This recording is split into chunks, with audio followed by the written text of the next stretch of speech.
Assalamualaikum warahmatullahi wabarakatuh.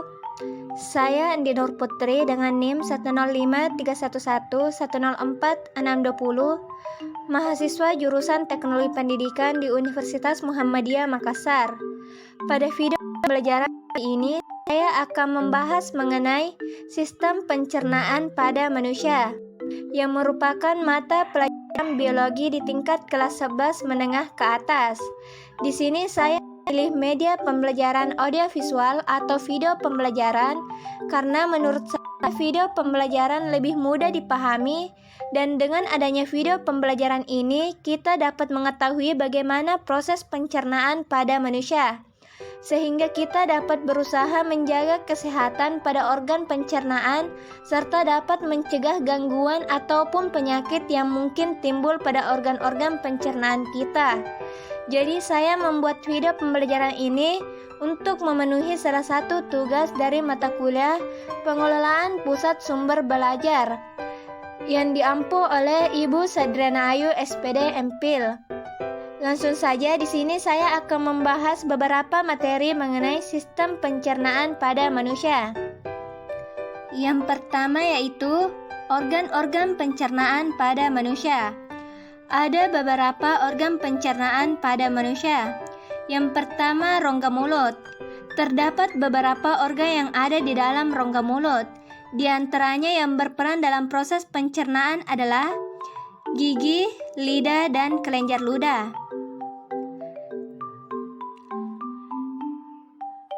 Gigi berfungsi untuk mengunyah makanan agar menjadi lebih halus dan lebih mudah dicerna tubuh. Gigi berbeda-beda bentuknya sesuai dengan fungsinya. Berikut perbedaan bentuk gigi dan fungsinya. Gigi seri berbentuk pahat dan berfungsi untuk memotong makanan. Gigi taring berbentuk seperti pahat runcing berfungsi untuk mengoyak makanan.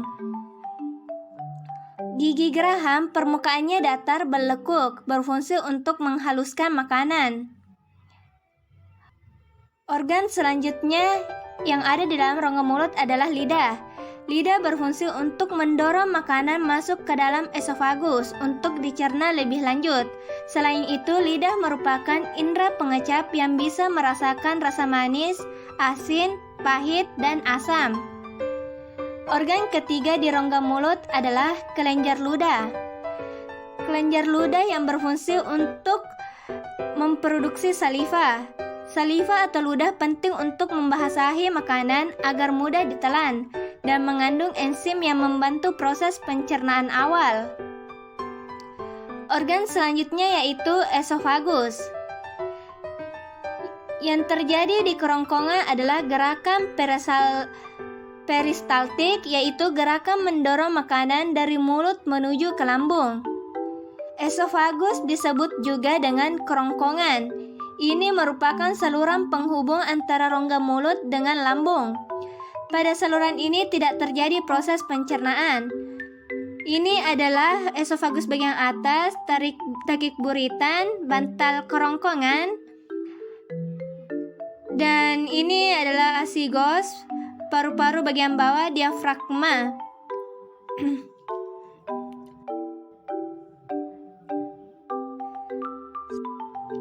Organ selanjutnya yaitu lambung. Lambung adalah organ yang berupa kantung besar yang terletak di perut sebelah kiri. Pada organ ini banyak terdapat asam lambung dan berbagai enzim yang berfungsi memecah molekul makanan. Berikut fungsi zat kimiawi yang ada di dalam lambung. Asam lambung yang membunuh bakteri yang masuk bersama makanan. Pepsin memecah protein menjadi pepton dan proteosa. Renin mengumpulkan protein susu atau kasein. Jadi di sini ada tubuh lambung, serabut otot longitudinal, serabut saraf melingkar, serabut saraf melintang, dan lapisan dalam, dan juga pilorus. Selanjutnya kita pindah ke organ yang selanjutnya yaitu usus halus. Usus halus adalah tempat penyerapan sari-sari makanan ke dalam darah dan proses pencernaan yang paling panjang. Usus halus terbagi menjadi 3 bagian, yaitu usus 12 jari atau duodenum, usus kosong atau jejunum, dan usus penyerap atau ileum.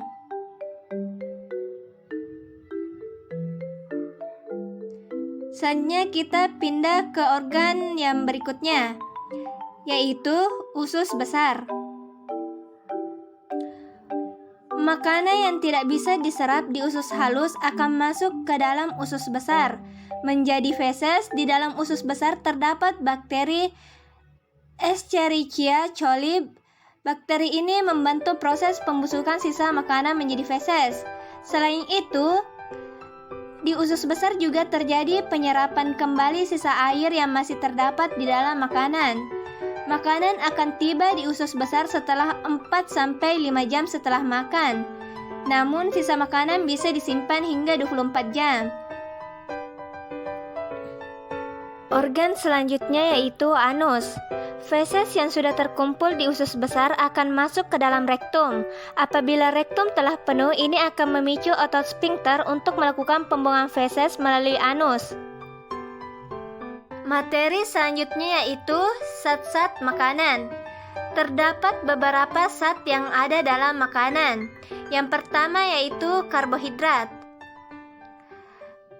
Karbohidrat adalah senyawa organik yang dapat dihidrolisis atau bereaksi dengan air menjadi aldehida atau keton.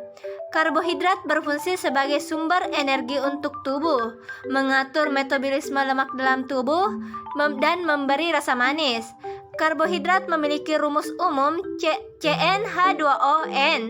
Berdasarkan rantai karbon, karbohidrat dibagi menjadi 3, yaitu yang pertama monosakarida. Monosakarida adalah jenis karbohidrat yang tidak dapat dihidrolisis menjadi bentuk yang lebih sederhana, seperti triosa, tetrosa, pentosa, heksosa, dan heptosa. Heksosa yang ada dalam tubuh berupa glukosa, seperti jagung manis, sirup jagung, buah-buahan, galaktosa, fruktosa, seperti madu, buah-buahan, dan manosa. Selanjutnya, oligosakarida. Oligosakarida merupakan jenis karbohidrat yang apabila dihidrolisis menghasilkan 2-6 monosakarida. Oligosakarida yang baik dalam tubuh adalah disakarida yang menghasilkan 2 monosakarida jika dihidrolisis. Contoh disakarida antara lain sukrosa atau gula pasir, laktosa atau gula susu, dan maltosa atau gula gandum. Hidrolisis sukrosa menghasilkan glukosa dan fruktosa. Hidrolisis laktosa menghasilkan galaktosa dan glukosa. Hidrolisis maltosa menghasilkan 2 molekul glukosa.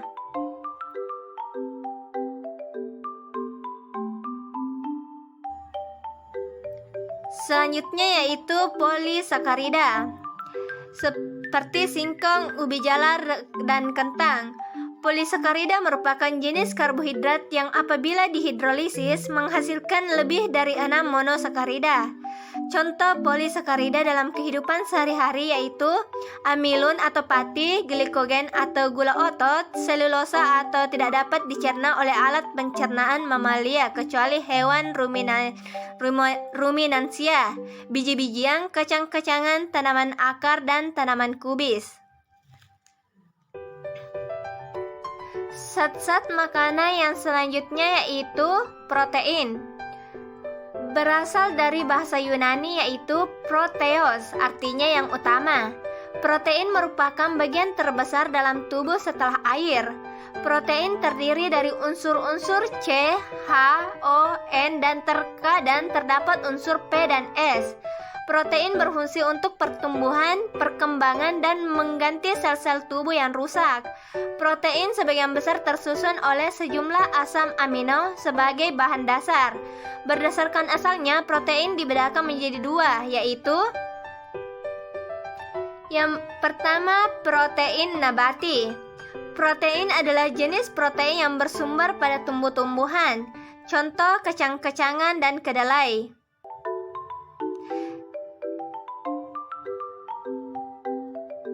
Selanjutnya, protein hewani. Protein hewani adalah jenis protein yang berasal dari hewan. Contoh daging, ikan, telur, susu, dan keju.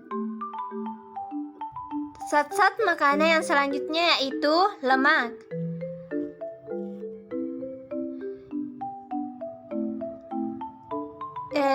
Yang seperti lemak nabati. Lemak nabati pada umumnya mengandung asam lemak tidak jenuh, kecuali minyak kelapa. Contoh lemak nabati ialah minyak kelapa sawit, minyak zaitun, minyak jagung, minyak bunga matahari, margarin, dan kacang-kacangan. Berikutnya lemak hewani. Lemak hewani pada umumnya mengandung asam lemak jenuh, kecuali lemak ikan dan kerang.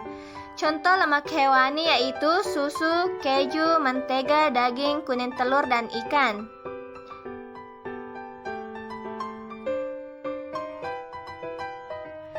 Zat-zat makanan yang selanjutnya yaitu vitamin.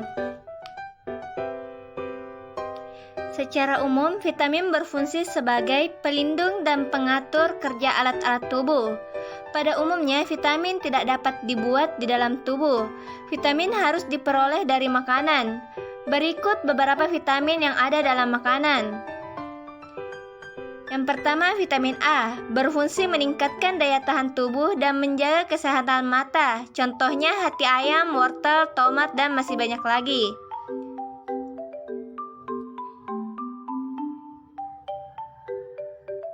Selanjutnya, vitamin B, berfungsi mencegah penyakit beri-beri dan meningkatkan nafsu makan. Contohnya daging, telur, dan masih banyak lagi. Berikutnya, vitamin C, berfungsi mencegah sariawan, gusi berdarah, dan bibir pecah-pecah. Contohnya jeruk, lemon, dan masih banyak lagi.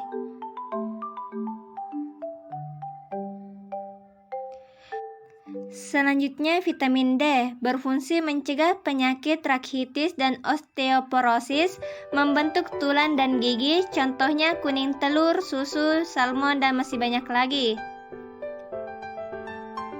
Selanjutnya, vitamin E berfungsi menyuburkan rambut, menghaluskan kulit, dan mencegah kemandulan. Contohnya kacang kedelai, biji bunga matahari, sayuran toge, alpukat, dan masih banyak lagi. Selanjutnya, vitamin K berfungsi membantu proses pembekuan darah. Contohnya bayam, kiwi, brokoli, dan masih banyak lagi.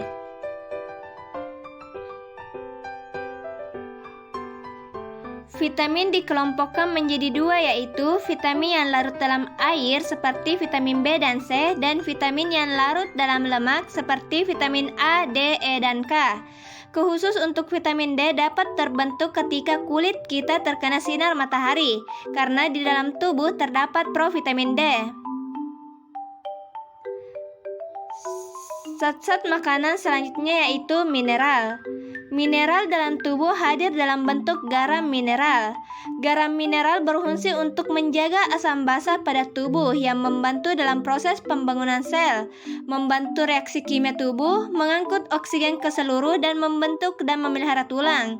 Beberapa mineral dibutuhkan dalam tubuh dalam jumlah yang sedikit, tetapi sebagian yang lain dibutuhkan dalam jumlah yang besar. Materi yang selanjutnya yaitu gangguan pada sistem pencernaan. Yang pertama yaitu diare. Diare terjadi karena adanya rangsangan yang berlebihan pada mukosa usus sehingga gerakan otot usus meningkat dan makanan kurang terserap secara sempurna. Diare termasuk gangguan pencernaan yang paling sering muncul, terutama pada anak-anak. Yang kedua, sembelit atau konstipasi. Konstipasi adalah kelainan pada sistem pencernaan dengan gejala mengalami pergerakan feses yang sulit dibuang, sehingga menyebabkan kesakitan pada penderitanya. Konstipasi dapat disebabkan oleh pola makan, hormon, efek samping obat-obatan, dan kelainan anatomis. Yang ketiga, kanker usus. Kanker usus merupakan penyakit ketiga yang menjadi penyebab kematian di seluruh dunia. Penelitian sebelumnya menggunakan binatang sebagai percobaan.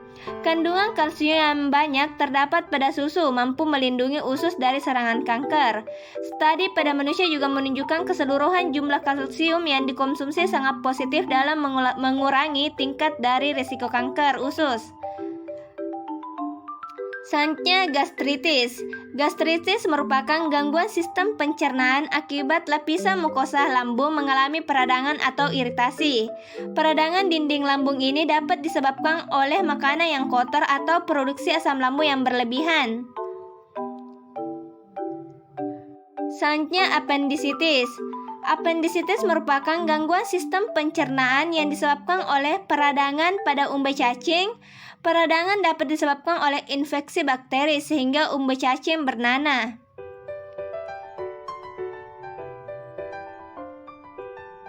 Selanjutnya, wasir atau hemoroid. Wasir atau hemoroid adalah pelebaran pembuluh darah balik atau vena di dalam anyaman pembuluh darah. Keluhan pertama kali yaitu darah segar menetes setelah buang air besar atau BAB. Yang kedua, flatus. Flatus yaitu suatu keadaan masuknya gas-gas dalam saluran pencernaan. Gas-gas ini dapat berupa udara yang tertelan, gas yang dihasilkan bakteri, atau gas dari difusi darah yang masuk ke saluran pencernaan.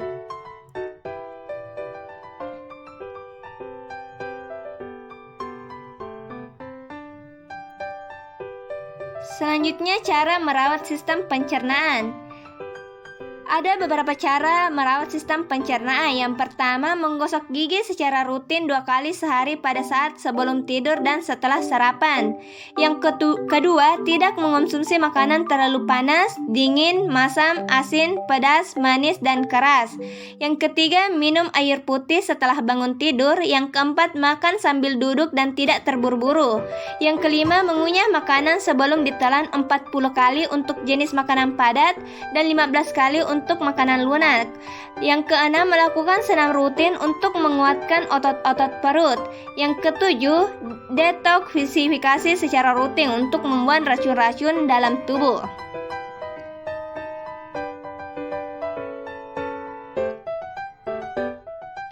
Jadi itulah tadi video pembelajaran mengenai sistem pencernaan pada manusia. Semoga dengan menontonnya video ini dapat menambah wawasan dari teman-teman sekalian. Dan terima kasih atas perhatiannya. Wassalamualaikum warahmatullahi wabarakatuh.